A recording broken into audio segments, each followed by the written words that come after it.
Good morning and welcome back to the One Celtic Fans View. We've got some really bad news this morning, Celtic fans.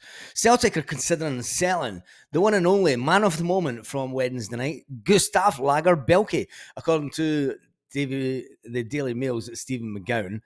He is a reporter that has broke some Celtic news first in the past. He has been quite reliable when it comes to breaking Celtic news. But he made an update on Friday evening saying that the Swedish defender could be sold in January as the Scottish champions look to streamline the squad. Centre-back has played 8 times this season, and he's a player that he had a good number of clean sheets at the start of the season. He was sent off. He was seen as a project player by the manager, Brendan Rodgers, but he's never managed to get in front of Nat Phillips this season, which has been a bit disappointing. Nat Phillips is absolutely terrible. Nat Phillips will go back to Liverpool, thankfully. Because let's face it, Nat Phillips has cost us 2 goals in 2 games in the SPFL. But that puts Stephen Welsh ahead of Lager-Belke, and it also puts the one and only Rocky in front of Lager-Belke.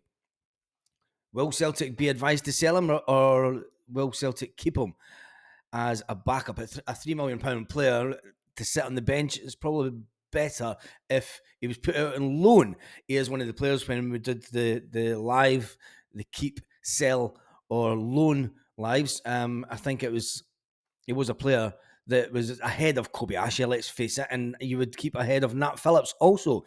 But Nat Phillips and Kobayashi are set to leave the club also, which we're kind of gladly of. But Gustav Lager-Belke leaving Celtic. What do you think about that? Tell me in the comments. Is he worse than Stephen Welsh? Is he a worse player than Stephen Welsh? Celtic did put Stephen Welsh on that long-term contract just before he got his injury at the start of the season. So it's a difficult one. You want the players to come in and do the best they can.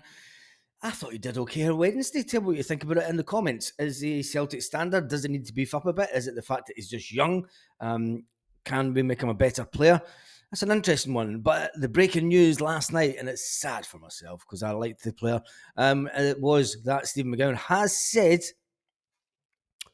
that following up from John Kennedy's press conference, he's going to point out that Celtic are considering selling Gustav Lager-Belke.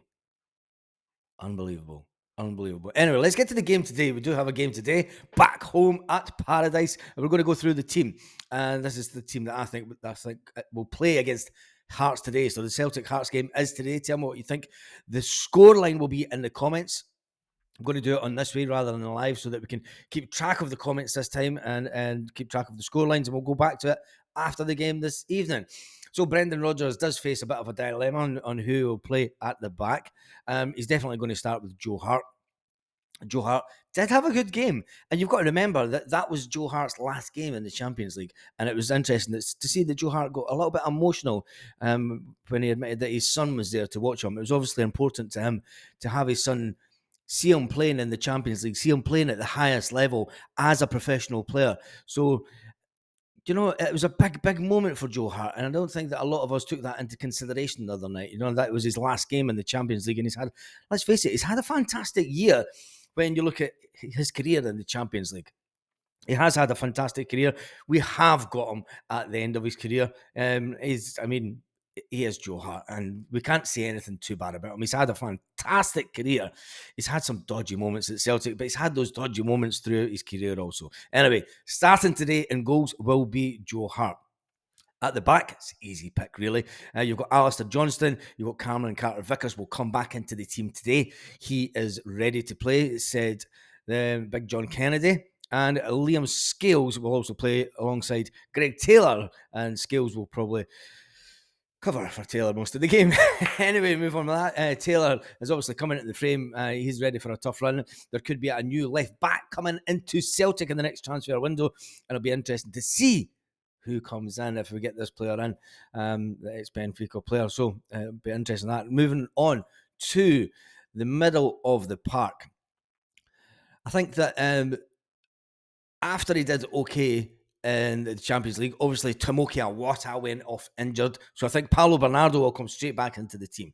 I don't think he had a brilliant game myself. I don't think that Celtic are going to spend any serious kind of money on him on the displays that we've had recently. I don't think that he does enough in midfield for me. He's not a Rio Hitati type player. He's not fast enough for me. He doesn't close down spaces. For me, he's not doing enough just yet to get that full-time contract with Celtic. We do have the option to buy him. So tell me what you think about Paulo Bernardo. Do you think that Celtic will buy him at the end of the season? On the goal, what we've seen so far, I don't think that they will. Sitting further forward, sitting at the back of that midfield, you're going to have Callum McGregor, the captain, as always, and then Matt O'Reilly. What about Matt O'Reilly? The man he is. If Gustav's not the man at the moment, it has to be O'Reilly with his passing capabilities. And as a player that has excelled this season, he is going to be Scottish Player of the Season. Mark my words on that. Definitely at Celtic anyway. But and moving on from that, we're going to have, I think James Forrest will get a run in the team today, purely for the fact of his experience. And Mikey Johnson, he's not really done enough for me. I mean, Mikey Johnson's been getting talked up by the manager. Could it be the fact that the manager is playing a nice little game to talk up James Forrest to sell him? To sell Mikey Johnson, to sell Mikey Johnson. That's why I think James Forrest will get his chance. James Forrest is going nowhere. James Forrest is going to be a one-team man. Mikey Johnson is just not done enough. And at 24-year-old, you're expecting a lot more from Mikey Johnston. You're expecting a lot more from him. So I think Jamesy might just get a start today. Anyway, up front will be Kyogo. Lewis Palmer will be on the other wing. Lewis Palmer, after scoring a penalty in the Champions League, he will be buzzing. That's the level he wants to play at. He wants to go and play at Spain at some point. He needs to keep on doing it in the Scottish Premier League if he wants his big move. So tell me what you think about that team in the comments. Put your team down in the comments section also, and we'll discuss, see whose team is a little bit better. If mine's is rubbish or yours is even better than mine. Anyway, let's get back to some Celtic news this morning. Now, it is back to business in the SPFL. We did get that win in the Champions League. Hurrah! We finally got that monkey off the back. But Wednesday's night's win over Feyenoord just applied a little bit of shine, a little bit of gloss, a little bit of sparkle over what was a disappointing Champions League campaign. And you know the way that the board will spin it out. They'll say, look, we've got the same points as Manchester United and Newcastle, who spent far much more money than Celtic. And you know that's the way that this PLC, this board will pan things out. And they'll say, look, it wasn't as bad as what you think, just because we got the 4 points. If we hadn't got the 3 points, it would still be just as devastating, just as disappointing. But you'll understand that that'll be the way that the board will look at it. They'll say, look, we did end up on 4 points. We did better than last season.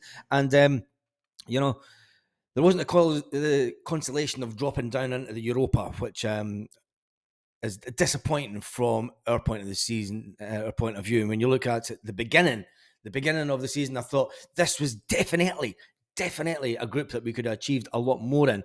And it just goes to show when we had nothing to play for. And it's funny because you've seen a lot of Seth Conan fans, a lot of the Rangers fans saying it was a dead rubber game.